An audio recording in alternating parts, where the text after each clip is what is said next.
Ciao a tutti cari amici, benvenuti e bentornati. Io sono Ilaria e su questo canale parlerò di tarocchi, chakra, spiritualità e quant'altro possa essere d'aiuto ad ognuno di noi per il proprio percorso di crescita personale e spirituale.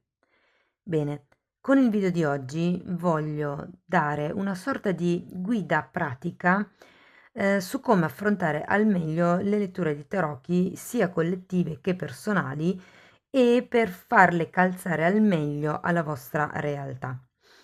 Lascerò il minutaggio sotto nella descrizione, quindi nel caso sappiate già delle cose e vogliate passare al punto successivo, sotto trovate appunto l'indice su cui cliccare per andare al punto che vi interessa. Innanzitutto vorrei spiegare dov'è la descrizione, perché mi rendo conto che molta gente non sa dov'è la descrizione. Allora, vicino al numero di visualizzazioni c'è scritto altro. Se voi cliccate su altro, si apre una tendina. C'è una sorta di parte scritta, perlomeno nel mio canale, dopodiché c'è di nuovo scritto altro. Per vedere la descrizione completa dovete schiacciare anche sotto il secondo altro. Lì si apre tutta la tendina dove troverete il link a dei video importanti che potreste vedere e il minutaggio del video in essere. Quindi la prima parte è quello che riguarda la descrizione. Quello che vedete scritto come trascrizione in realtà è una parte che è collegata ai sottotitoli, quindi lì il minutaggio lo trovate agganciato ai sottotitoli, è inerente ai sottotitoli. Non c'è il minutaggio per la selezione del punto del video che vi interessa, ok? Quello è nella descrizione. Questo giusto per dare l'informazione magari a chi non è tanto pratico di YouTube. Allora, innanzitutto, quando ci si approccia ad un oroscopo o a una lettura di tarocchi, appunto, è importante sapere, vabbè, innanzitutto il proprio segno solare e quello si trova con la data di nascita. Il giorno di nascita determina il segno solare. Mentre per trovare l'ascendente e il segno lunare c'è bisogno del tema natale. Cos'è il tema natale? È l'esatta posizione dei pianeti nel vostro momento di nascita e vi dà un'idea generale di quali potrebbero essere gli influssi principali durante tutto lo svolgimento della vostra vita. Come si ottiene il tema natale? Potete trovarlo online, quindi voi scrivete tema natale su Google, vi compaiono una serie di siti, voi inserite i vostri dati e i dati sono la data di nascita, l'ora di nascita e se non avete l'orario di nascita lo trovate sull'estratto di nascita che potete richiedere in comune e il luogo di nascita per una questione di fuso orari. Inserite tutti i dati e automaticamente poi vi compare un disegno che rappresenta il tema natale e anche delle tabelle e da lì potete estrapolare qual è l'ascendente, che segno avete nella luna, che segno avete in Venere e così via. Ora, diciamo che quello che il segno solare rappresenta, diciamo un po' il modo di agire, il modo di porsi, se vogliamo, nella vita, è un po' l'essenza della persona. Per quello che riguarda l'ascendente è un po' come ci captano gli altri, che tipo di impressione diamo all'esterno, diciamo così. Mentre il segno lunare riguarda un po' quello che è tutta la sfera intima, la nostra sensibilità, tutto quello che riguarda un po' le emozioni. Questo giusto per farvi capire più o meno. Poi, per esempio, Venere è il pianeta dedicato all'arte, all'amore, quindi se vogliamo sapere come andrà nell'amore in un determinato periodo, può essere utile ascoltare anche l'oroscopo del segno che abbiamo in Venere. Ora, come estrapolare il messaggio personale dalle letture collettive? Io vi spiego quello che faccio io e che per me funziona. Allora, io della stessa cartomante io ascolto il segno solare, l'ascendente e il segno lunare. In ognuno di questi cerco di capire qual è il messaggio principale. Normalmente almeno 2 vibrano tra di loro, quindi almeno in 2 dei 3 oroscopi che io ascolto c'è un messaggio comune. Alle volte succede anche che risuonino tutti e 3, quindi che tutti e 3 abbiano un messaggio comune. Ecco, una volta individuato il messaggio comune, voi sapete che quella è la tendenza energetica più probabile per voi nel prossimo periodo. Perché parlo di tendenza energetica più probabile? Nelle letture collettive, giustamente essendo collettive, sono per tante persone. Poi il tipo di influsso dipende sempre dal tema natale di ognuno. Quindi se volete un qualche cosa di specifico, vi consiglio di farvi fare direttamente una lettura astrologica o una lettura di carte personalizzata. Diversamente, quello che a voi serve è capire come potenzialmente potrebbero muoversi le energie appunto nel prossimo periodo.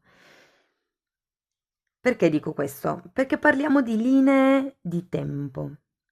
Se per caso c'è qualche questione particolare o spinosa ipotesi nel campo dell'amore, allora potete integrare a queste 3 letture anche quella del segno di Venere.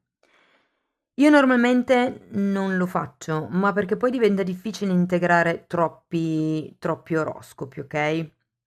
Però ognuno è libero di fare come si sente più comodo. Parliamo delle cuspidi. Allora, chi è nato in una cuspide, e cioè nel giorno proprio di mezzo tra un segno e l'altro, può ascoltare tutti e 2 i segni e comunque integrare il messaggio tra questi 2 segni. Quindi anche lì il consiglio fondamentalmente è quello di usare il buon senso. In questo senso, io ascolto il messaggio di più segni, ok? Ascendente, segno lunare, ok. Ce n'è uno normalmente che risuona di più e quindi per me quello è il principale. Poi andando a vedere i messaggi che mi danno anche gli altri, guardo qual è di quello principale il messaggio che mi viene ricalcato di più, ok? Cosa succede? Nel mio caso personale, quello che ho notato è che la maggior parte delle volte dei miei oroscopi e anche degli oroscopi delle altre cartomanti, a me personalmente risuona quasi sempre di più l'ascendente. Vuoi per la conformazione dei pianeti al momento della nascita, vuoi per il movimento dei pianeti in questo particolare momento di vita, però ho notato che a me personalmente risuona di più l'ascendente. Un'altra cosa che ho notato a livello di risonanza è quello delle decadi, cioè il tempo è fluido, come dico sempre. Quindi, se una cosa nelle carte succede a inizio mese, può essere che per voi in realtà succeda a fine mese. Questo lo ripeto spesso, soprattutto negli oroscopi annuali. Perché dico questo? Allora, innanzitutto io nel mio canale pubblico i video sempre un po' prima del periodo di riferimento, quindi è facile che, essendo pubblicati prima, magari a molti non risuonano. Poi ci sono delle persone che mi scrivono dopo 10-15 giorni: ah, sai, è successo quello che mi hai scritto, o qualcuno scrive: è già successo quello che tu hai detto. Perché c'è questa sorta di discrepanza? È una questione di decadi. Allora, cosa sono le decadi? Tenete presente che un mese, o meglio un segno zodiacale, dura all'incirca un mese di 30 giorni. Quindi si divide il mese di 30 giorni in 3 decadi. La prima decade sono i primi 10 giorni, la seconda decade sono i 10 giorni di mezzo e l'ultima decade sono i 10 giorni finali, la terza decade. Io sono di questa decade, dell'ultima finale.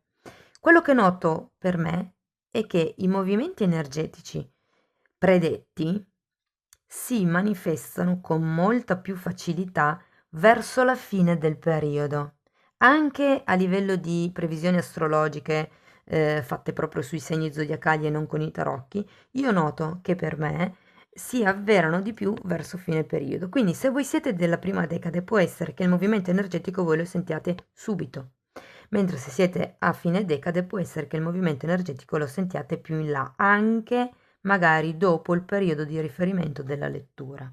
Mm? Questo perché appunto il tempo è fluido, non è quantificabile in modo un po' definito a livello energetico, ok? Quindi è un po' per quello che certe volte sentite che risuona prima e certe volte sentite che risuona dopo. Quindi se non vi dovesse risuonare subito la lettura, magari riascoltatela dopo un po' di tempo, potrebbe essere che vi risuoni di più. Poi, le risposte che non ci piacciono. Qui arriviamo ad affrontare un bel tema.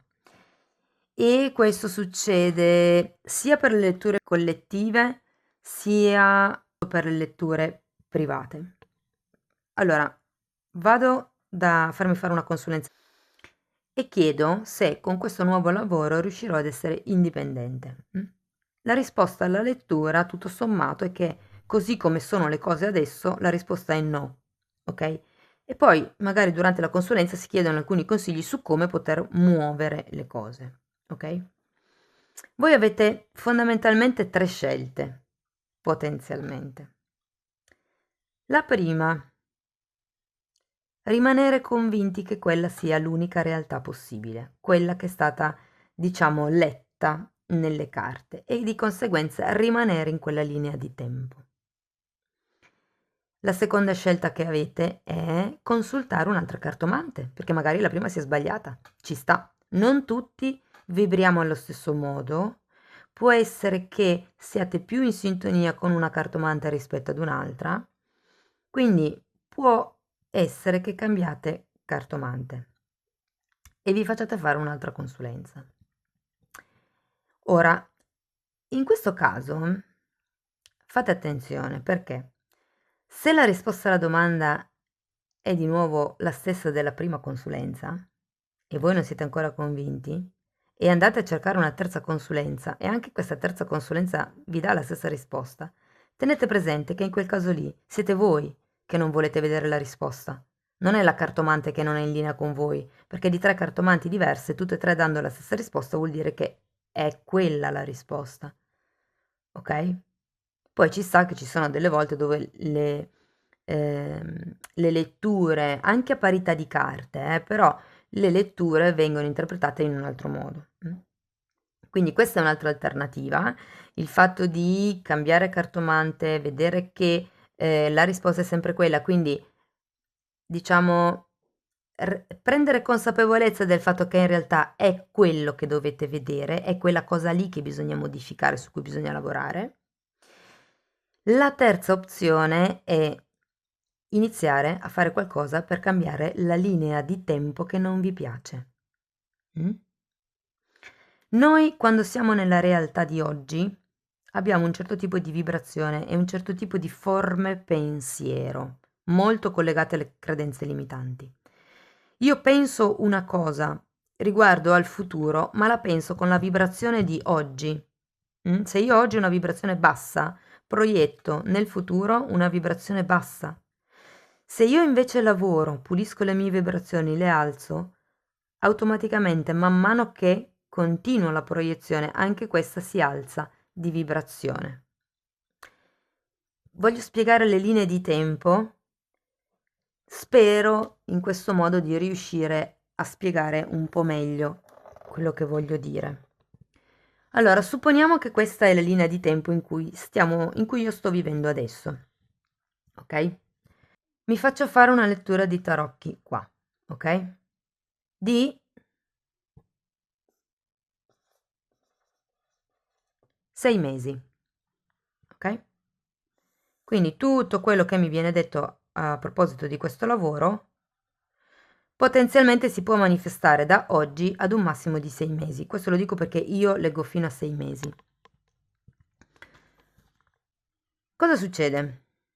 Faccio la lettura e io a un certo punto per paura, per qualsiasi tipo di questione, comincio, magari per influenze esterne, magari perché qualcuno è invidioso e mette in giro dei pettegolezzi che mi fanno arrabbiare, ipotesi, succede qualcosa di esterno, io inizio piano piano a scendere con le mie vibrazioni, ok? Cosa succede? Io cambio linea di tempo, ragazzi, perché ora sono qui. Quindi credete che la lettura che è stata preventivata qui si avvererà ancora? No, perché non c'è più la stessa linea di tempo, ok? E se io mi faccio fare una lettura qui, il tipo di lettura futura che avrò sarà del futuro di questa linea di tempo. Allo stesso modo, in quei 3 modi che vi ho detto, no, se noi prendiamo l'ultimo, okay, vedo la lettura, ho questo risultato in 6 mesi, ma io lo voglio prima, io lo voglio in 4 mesi, ipotesi, e faccio di tutto. Vi ricordo che nella terza opzione, nella lettura, c'era anche il consiglio, insomma, per fare qualche cosa. Io comunque inizio a fare qualche cosa, e inizio a studiare di più, inizio a capire come posso proporre meglio il mio prodotto, quali migliorie posso fare, inizio a pensare positivo, inizio ad alzare le vibrazioni, sia da un punto di vista pratico con quello che faccio, sia da un punto di vista emotivo, emozionale. Faccio dei lavori sulla fiducia in me stesso, faccio un lavoro sulle credenze limitanti e via dicendo. Automaticamente, ragazzi, quello che si avvererà in questa linea di tempo sarà un risultato maggiore, migliore a livello vibrazionale della prima linea di tempo. Quindi nel momento in cui noi facciamo una lettura, il movimento energetico più probabile che noi leggiamo è quello della linea rossa. mm? Ma se nel frattempo cambia qualche cosa e voi cambiate linea di tempo, automaticamente, adesso se sono cose, diciamo, un po' più terrenali, un po' più mondane, tipo ehm, la promozione, tipo cambio la macchina, tipo cose di questo genere, bene. Nel caso in cui siano questioni un po' più karmiche, un po' più spirituali, è un po' più difficile, diciamo così, cambiare linea di tempo così nettamente, ok? Perché sono questioni più profonde, però più o meno funziona allo stesso modo. Mm. Io spero di non essermi dimenticata niente e di essere riuscita a spiegarlo bene. Se avete dubbi, scrivetemi nei commenti. Io non ho più tanto tempo di rispondere ai commenti, ma mano a mano farò dei video per chiarire appunto gli eventuali dubbi. Ok, allora un'altra cosa su cui mi voglio focalizzare un attimo sono le carte al contrario. Le carte al contrario sono semplicemente una distorsione dell'energia originale della carta, ok? Poi io ho più modi di interpretare le carte al contrario. Io integro quello che è la conoscenza accademica di quello che è il mazzo di tarocchi al mio sentire il mazzo di tarocchi. Quindi è facile che, anche se voi avete imparato in un determinato modo, io la carta la interpreti in un modo magari che a voi sembri diverso. Però visto che ho letto nei commenti che quando la carta è al contrario ha il significato esattamente opposto, ecco, questo io non so dove l'abbiate sentito, però per me non è così. Quindi non stupitevi se il mio modo di interpretare i rovesci non combacia con il vostro. E poi comunque c'è da dire che la lettura di tarocchi è una lettura soggettiva, dipende dal soggetto che la fa. A parità di carte, quindi con le stesse carte, 2 cartomanti diverse vi faranno 2 interpretazioni diverse. Dipende dal tipo di comunicazione e di vibrazione che avete voi nei confronti della cartomante e viceversa, da quello che le guide vogliono che voi sappiate, e anche dal tipo di percorso che la cartomante ha affrontato. Quindi non potete generalizzare. Soprattutto questo lo dico per chi si autofà le carte, per le autoletture. Molte volte mi capita di sentire persone che, ah, ma a me sono uscite queste carte, aiutami a interpretarle, cosa vuol dire? Io non ho interagito in quella lettura, quindi non posso interpretare le vostre carte. Per farlo, in quel senso lì, vi basterebbe prendere un libro e guardare. Però non è il mio sentimento, come vi posso spiegare? Quindi lascia un po' il tempo che trova la risposta che potrei darvi, proprio perché è soggettiva, siete voi che avete estratto le carte, siete voi che dovete interpretare le carte. Poi, ripeto, per avere una semplice guida potete consultare dei libri. Io ho anche pubblicato un corso gratuito di tarocchi molto, molto striminzito, però è un inizio, vi dà già un orientamento, insomma. Però ecco, non vi fate intrappolare dalle carte al contrario, non vi fossilizzate sulle carte al contrario, anche perché la questione è un po' relativa, nel senso che, e qui entro con l'argomento dopo, quando mi chiedete la lettura è positiva o negativa, vi faccio un esempio. La carta della giustizia è al contrario. Normalmente, quando la carta della giustizia è al contrario, parla di una rottura di contratti e in molti casi può essere un divorzio. Ora, dipendendo dalla realtà di ognuno, quella carta al contrario può essere positiva o negativa e la lettura di per sé può assumere un significato positivo o negativo. Se voi state aspettando il divorzio e arriva la giustizia al contrario, vuol dire che il divorzio arriva, sarà una buona cosa per voi, quindi per voi la lettura è positiva. Se voi non volete il divorzio o non volete rompere un contratto lavorativo, ipotesi, e arriva la giustizia al contrario, forse per voi non è un segno così tanto positivo, ecco, è più un negativo, quindi lì è il caso di fare quel lavoro della terza opzione, quindi fare qualche cosa perché questa rottura non si avveri, cambiare linea di tempo, quindi, ok? Bene, questo è tutto quello che avevo da dirvi per oggi. Se, ripeto, avete dubbi, se avete domande, potete farmelo sapere nei commenti, io poi vado comunque a leggere e a rispondere. Se è stato interessante il video di oggi potete farmelo sapere con un like, con la vostra iscrizione, con una condivisione, con un commento. Ogni tipo di supporto per me è importante, mi fa sapere che comunque apprezzate il mio lavoro. Io vi auguro ogni bene, vi mando un abbraccio e ci vediamo nei prossimi video. Ciao ciao!